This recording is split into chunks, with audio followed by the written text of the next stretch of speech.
Hi, welcome to Miss Music. When people talk about the great music nations of the world, the conversation usually begins and ends with America and the UK. And I have to admit, as a Brit, I've always been slightly amazed that a small island of around 60 million people has produced the Beatles, David Bowie, Pink Floyd, Kate Bush, Black Sabbath, Radiohead, and countless others. Honestly, I'm not really entirely sure how we've managed it. But if I look at my own list of favourite musicians, quite a few of them aren't British or American. In fact, some of the artists I admire most come from a country that doesn't always get mentioned in the same breath when people talk about music, and that country is Canada. Recently, BBC Music Magazine put together a list of Canada's 21 greatest artists. So I thought it would be really interesting to run through these and see what you think. Looking through it, I realised something rather embarrassing. Some of these artists I know and I love. Others I've heard of but never explored. And quite a few I never heard of at all. So at number 21, we have a group called Blue Rodeo.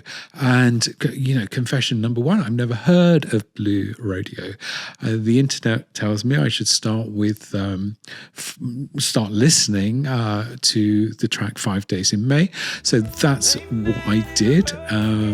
My first impressions, well, it begins sounding remarkably like Neil Young before settling into a sort of country rock groove. It's atmospheric, it's thoughtful, and really beautifully played. Do I love it though? Oh, not really. Do I understand why people love it? Absolutely I do. This feels like music made for long Canadian roads, endless forests, and staring out of a car window while contemplating life. So Canada, did I just choose the wrong song? Should I give this band another chance? At number 20, we have the band Sloan. And again, this is another band I've never heard of. Hopefully this won't become a pattern throughout this.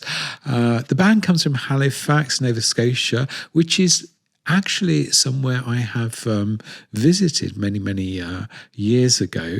So I listened to the track Money City Maniacs. And, kind of now we're talking. This is just the sound I really like in music. It sounds gloriously out of time. It's from 1998, but it feels like it's escaped from 1975. There are big riffs, big melodies, big energy. Apparently, Sloan became famous for having 4 songwriters in the same band, which usually sounds like a recipe for disaster, but somehow it has worked brilliantly.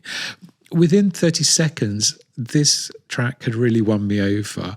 So if you know this band, I'd never heard of them before, what other tracks, what albums should I be listening to?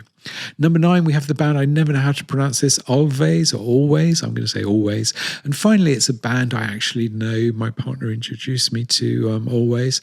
This is a dream pop band, dream pop done properly, beautiful melodies, gorgeous production, songs that somehow sound nostalgic even the first time that you hear them. If you've never heard Archie Marry Me, do yourself a favour and listen to it immediately after watching this video. Now, at number 18, this is a band I had heard of, Bachman Turner Overdrive, and I don't know. I guess like a lot of people, I just thought this band was from America. They sound very American. In fact, I'm beginning to suspect that half of North American music is secretly Canadian. Of course, everyone knows the track You Ain't Seen Nothing Yet. It's one of those songs that seems to have existed forever. My question to you is, are there hidden gems beyond this one big hit that I know, I guess we all know? So Canada, where do I go next with this band? At number 17, we have Skinny Puppy, another completely new name for me. Apparently, they were pioneers of industrial music, and I listened to the track Simulate. Now, this definitely isn't in my comfort zone. I can hear why they are influential. I mean, without bands like Skinny Puppy, would you still get Nine Inch Nails and Ministry, or a huge chunk of industrial music? At number 16, we have Broken Social Scene. Again, a band I have never heard of. They're often described as a collective rather than a band, which immediately makes me nervous. A collective can produce genius, or it can sound like 20 people all trying to paint the same picture at once. So I listened to the track Lover's Spit. It was interesting, very interesting. I'm not entirely sure what category this belongs in. Maybe indie rock, art rock, chamber pop. I genuinely don't know. Let me know if you can label this band. What I do know is that this is one of those songs that doesn't immediately grab you, but definitely makes you curious. At number 15, then, we have Godspeed, You Black Emperor. And I've known the name for years, but somehow never actually listened to them. And actually, I thought they were a British band. That I think the title just sounds very British. I wanted to listen to the track Sleep. Unfortunately, Tidal appears to believe I don't deserve happiness because it wasn't there. I don't know why they're not on streaming services. So I found it on YouTube instead. It was 23 minutes long, 23 minutes. And honestly, it is magnificent. I really need to listen to this band. This isn't really rock music. It's more like standing in the middle of an apocalyptic film soundtrack. It's beautiful. It's haunting. It's slow building. It is completely immersive. And I can absolutely see why people became obsessed with this band. Definitely a band I'm going to put on my playlist and listen to more. At number 14, we have Steppenwolf. And yes, once again, I have heard of this band, but I thought they were American. I'm beginning to suspect that Canada has spent the last 60 years quietly creating legendary bands and then letting everyone else take the credit for them. Of course, everybody knows the track Born to Be Wild. It's one of those songs that's so iconic. It feels like it was discovered rather than written. If you've ever seen a film involving a motorcycle, then there's roughly a 70% chance you've heard this song. What's funny is that when I think of Canada, I don't immediately think of leather jackets and Harley Davidsons and roaring engines, and yet here we are. It's amazing, I think, how fresh this still sounds. And here's the thing, the song has become so famous that it's easy to forget how heavy this song must have sounded in 1968. There's a reason some people regard Steppenwolf as one of the early bridges between classic rock and heavy metal. The bigger surprise for me is discovering they're Canadian. Canadians, be honest, is Born to Be Wild considered part of your national heritage, or is this one you've quietly handed over to America? So at number 13, we have Bryan Adams. Now, I suspect everybody watching this video knows Bryan Adams. Even if you think you don't know Bryan Adams, you probably know Bryan Adams. At some point in your life, you'd have heard Summer of 69, whether you wanted to or not. Personally, I've never been a huge fan. I've always found his music a little too polished, a little too radio friendly for my tastes. But here's the thing, when you're making a list of Canada's greatest artists, you can't ignore someone who has sold over 100 million records. Summer of '69 remains one of the greatest sing-along songs ever written. I mean, I challenge anyone to hear the opening guitar riff and not immediately know what's coming next. It's practically embedded into human DNA at this point. Still, not entirely my thing, I must admit, but I understand why it's here in this list. At number 12, we have Barenaked Ladies. Again, I have never heard of this band and had genuinely no idea what they were going to sound like. So I listened to the track Brian Wilson, and well, it's not really what I was expecting.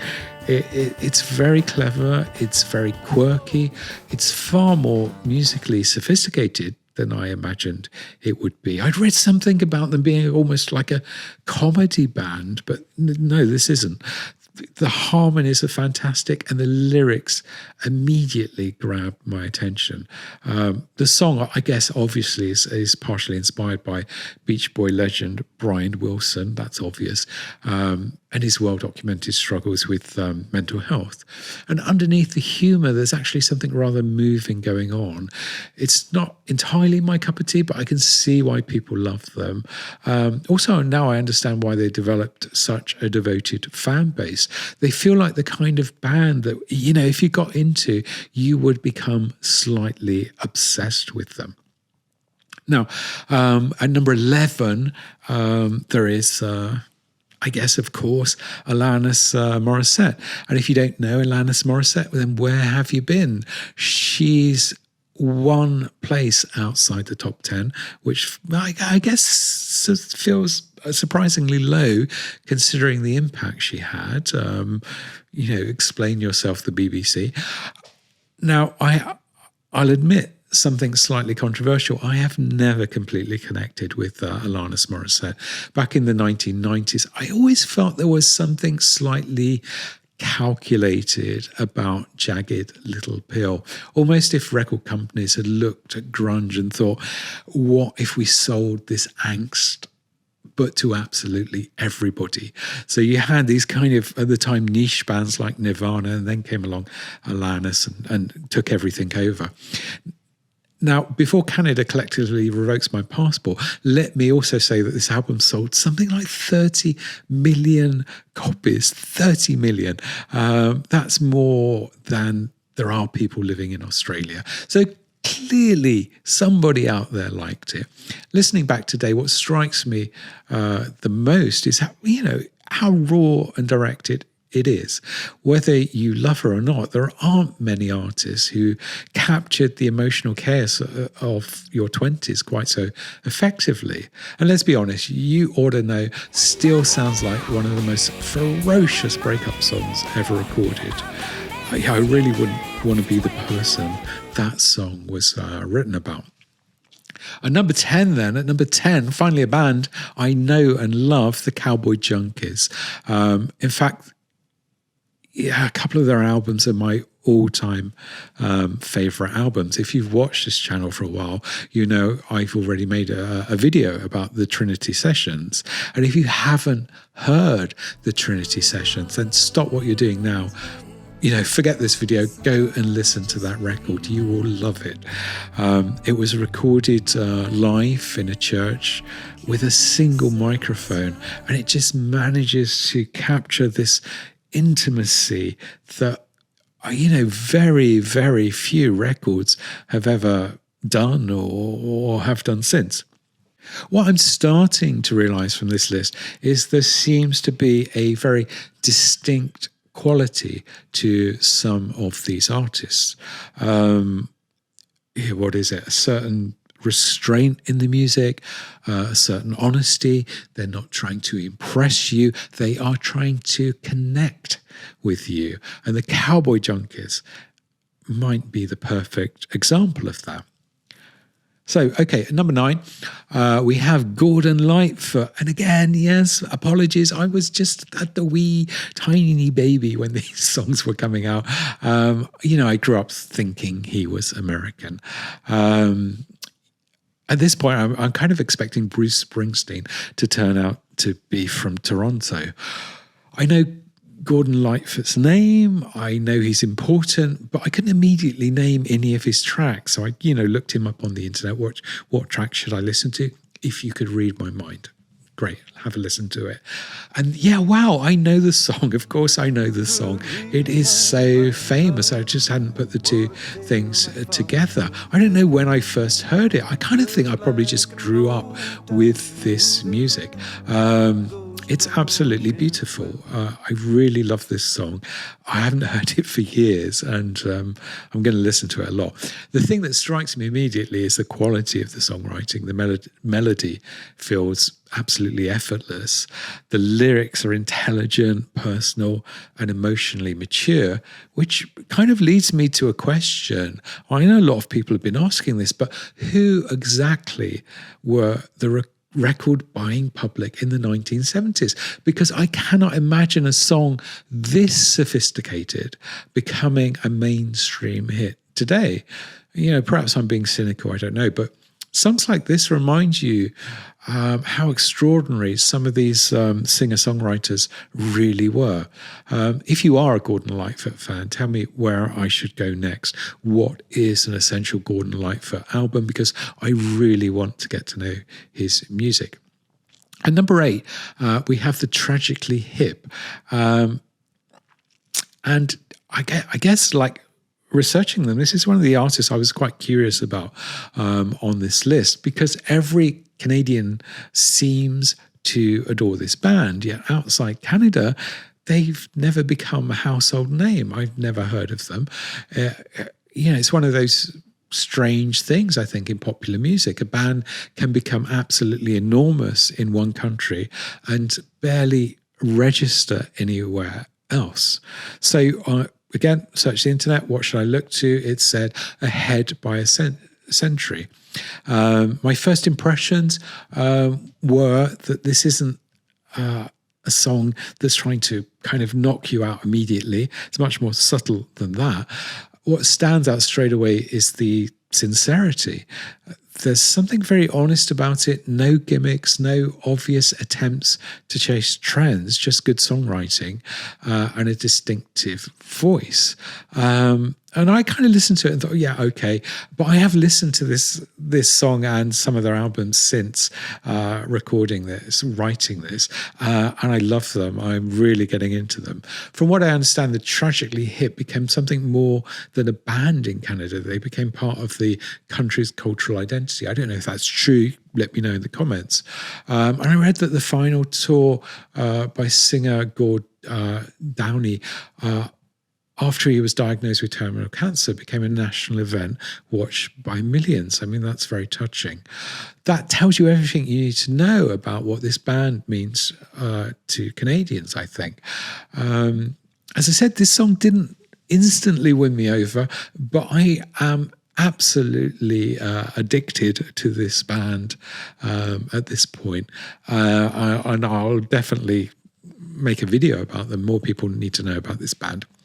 So we're into the top 7 now. And one thing I've learned from this list is that Canadian music seems to have a remarkable ability to produce artists who are thoughtful, introspective, and fiercely individual.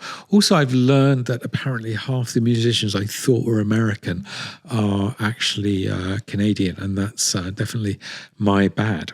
So at number 7, yet another band I've never heard of, The Guess Who.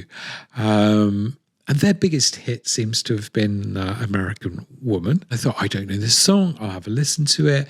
And the opening few seconds had me thinking, no, not for me.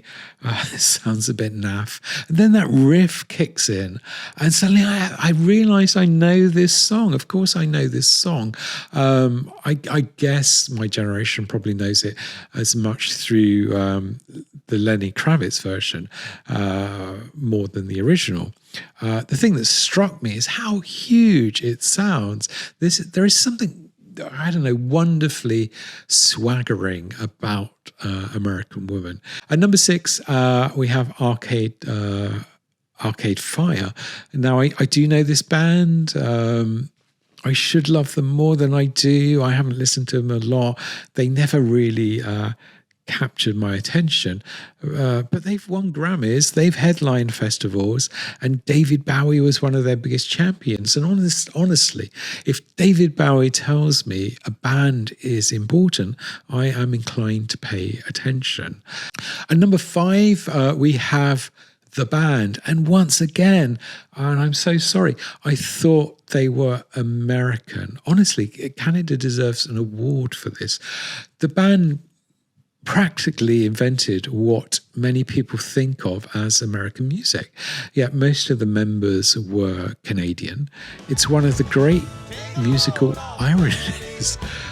Before becoming the band, they spent years backing Ronnie Hawkins, and then later, obviously famously, Bob Dylan during his controversial move from folk music into electric rock. Imagine being the musicians standing behind Dylan while audiences booed every night. That is definitely one way to learn your trade. And number 4, and I guess this comes as no surprise, is Leonard Cohen. One of those artists who seems less like a musician and more like an entire movement, really. I mean, who hasn't heard at least one Leonard Cohen track? What's remarkable about Cohen is that he wasn't originally famous for music. He was already an accomplished poet and novelist before becoming a recording artist. Most aspiring musicians spend their 20s trying to get signed, whereas Leonard Cohen spent his becoming an intellectual. Then he casually wandered into music and changed it forever. What always strikes me about Cohen is the wisdom, I think, in his writing. His songs feel like conversations with someone who's lived several lifetimes. You know, sometimes funny, often heartbreaking, always intelligent. I definitely need to spend more time with his catalogue. I don't know him that well. But at number 3, and now we're talking, we have the band Rush. This is one of my favourite bands of all time. No qualifications, no caveats. One, for me at least, one of the greatest bands ever. Rush were the soundtrack to my teenage years and remain one of the groups I'm most grateful to have discovered. What's astonishing about Rush is that they became global superstars while doing almost everything the music industry tells bands not to do. There were just 3 of them, 3 musicians.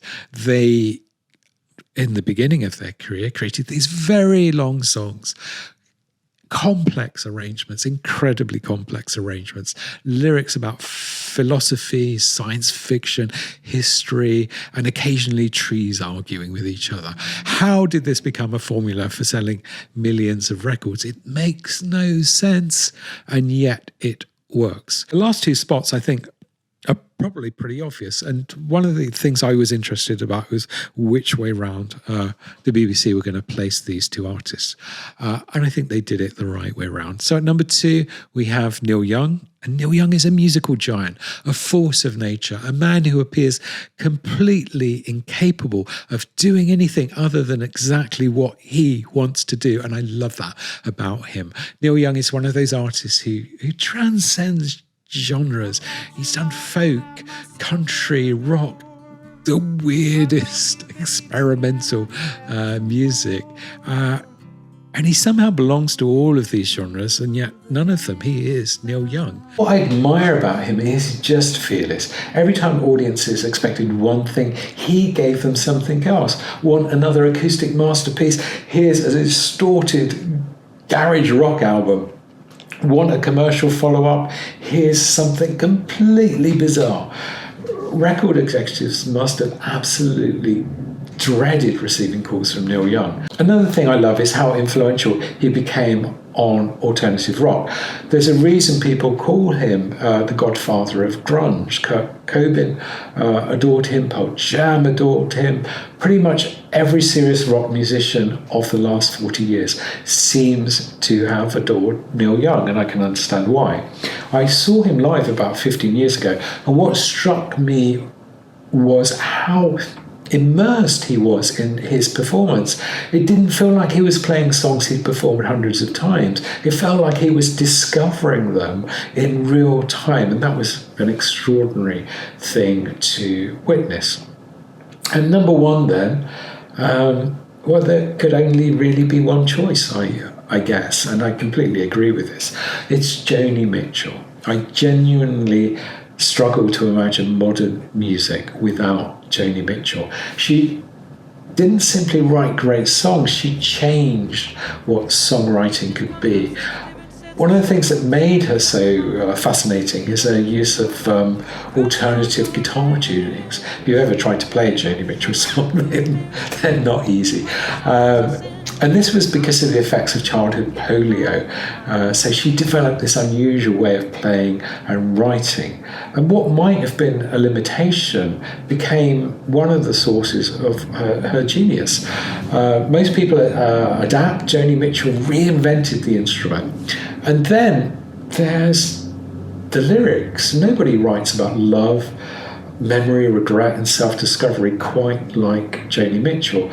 Albums such as Blue, Caught and Spark, Hejira, they're not simply a collection of songs, they are emotional landscapes. The influence she has had on other musicians is almost impossible to overstate. Prince adored her, Kate Bush adored her, Björk adored her. Countless modern songwriters owe her a debt. If Neil Young is a giant and Leonard Cohen is a poet, then Joni Mitchell occupies that tiny category of artists who fundamentally changed the possibilities of popular music. Not one of Canada's greatest artists, but one of the greatest artists, full stop. I adore Joni Mitchell. So that is the BBC's list of Canada's 21 greatest artists. And one thing that struck me throughout this journey is just how brilliant Canadian music is. Canadian music seems to possess a remarkable gift for introspection. Again and again, I heard artists who weren't trying to impress me. They were trying to tell me something, whether it's Joni Mitchell, Leonard Cohen, Neil Young, Gordon Lightfoot, Cowboy Junkies, or the Tragically Hip. There's a commitment to storytelling and an emotional honesty that I guess feels distinctly Canadian. That's what you guys are doing really well, and hats off to you. Perhaps that's why so many of these artists endure. They're not chasing trends, they are chasing truth. So what do you think? Did the BBC get this right? Who's too high, who's too low, and who should have been on the list but wasn't on the list? For me, one admission would be Andy Schoff. If you've never heard The Neon Skyline, do yourself a favour. It's one of the finest storytelling albums of the last decade, in my opinion. Following a single night in a bar with a kind of detail and emotional honesty that seems to run throughout Canadian music. And of course, there is Mary Margaret O'Hara. I see why she's not on the list, kind of. She only made one album. But what an album that is. That album is a masterpiece. So maybe she should be up there too. Let me know what you think. Who are we missing? Is there anyone on this list that shouldn't be there, that is overrated? And why, Canada, are you so good at producing some of the most amazing music? Thanks for watching. If you like the channel, please do subscribe.